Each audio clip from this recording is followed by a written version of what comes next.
UP में योगी सरकार के एक्शन के बाद बदमाशों और बाहुबलियों की मुश्किल बढ़ चुकी है।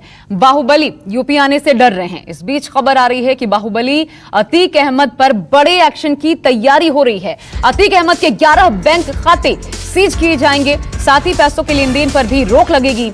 अतीक अहमद के जिन खातों को सीज किया जाएगा उनमें आपको बता दें 7 अकाउंट प्रयागराज के हैं, 2 खाते नई दिल्ली के हैं। इन बैंक खातों में अतीक के कुल 75 लाख रुपए जमा हैं। ये जानकारियां सामने आई हैं। इससे पहले हमने देखा कल भी ये कार्रवाई की गई थी। दरअसल ये तमाम कार्रवाइयां जो हो रही हैं गैंगस्टर एक्ट के तहत हो रही हैं। ये संपत्ति काली कमाई से अतीक अहमद ने अर्जित की और इसलिए गैंगस्टर एक्ट के तहत ये तमाम कार्रवाइयां हो रही हैं।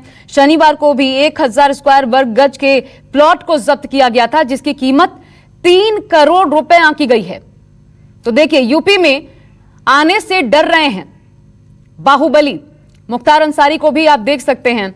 और अब बारी अतीक अहमद की। मानस श्रीवास्तव जुड़ गए हैं, सीधा उनका रुख करते हैं। मानस, बढ़ते अपराध के बीच एक बात तो साफ है कि बदमाश खुद के लिए उत्तर प्रदेश को सुरक्षित नहीं मानते, लेकिन सरकार पर लगते आरोपों के बीच की शह मिलता है अपराधियों को।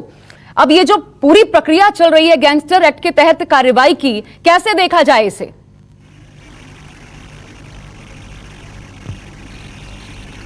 देखिए, उत्तर प्रदेश में लगातार इस बात की कोशिश की जा रही है कि जो संगठित अपराध है उसको किसी तरीके से, वो जो गिरोह है उसको तोड़ दिया जाए।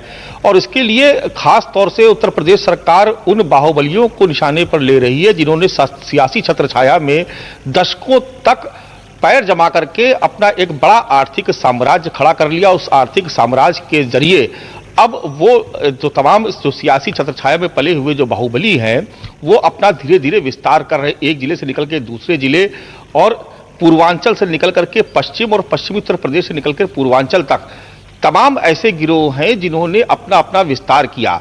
ऐसे में सरकार के जो रणनीतिकार है वो इस बात को मानते हैं कि अगर इनका आर्थिक साम्राज्य तोड़ दिया जाए, आर्थिक किला तोड़ दिया जाए, तो उस पैसों से जो अपराध, संगठित अपराध जो अलग अलग शक्ल में अलग अलग जिलों में संचालित किया जा रहा है उसको तोड़ दिया जाए। और इसी की लगातार कोशिश हो रही है।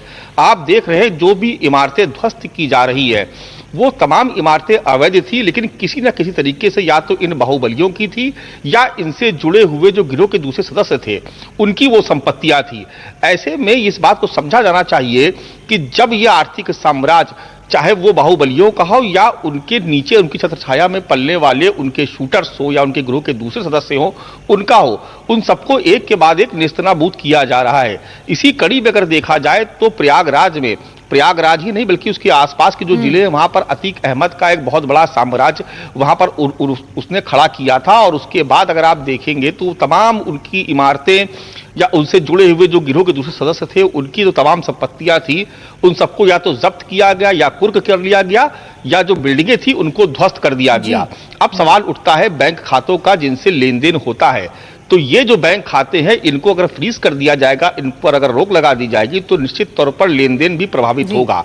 तो सीधे तौर पे या मोटे तौर पे ये समझ सकते हैं कि अगर अपराध का किला ढाना है तो पहले आर्थिक साम्राज्य को खत्म करना होगा जिसके जरिए ये अपराध संचालित होते हैं। बिल्कुल, राजनीतिक रूप से भी ये बहुत महत्वपूर्ण है और देखने को मिल रहा है कि इस तेजी से इस पर काम हो रहा है उत्तर प्रदेश में। शुक्रिया आपका मानस, विस्तार से इस पर जानकारी देने के लिए।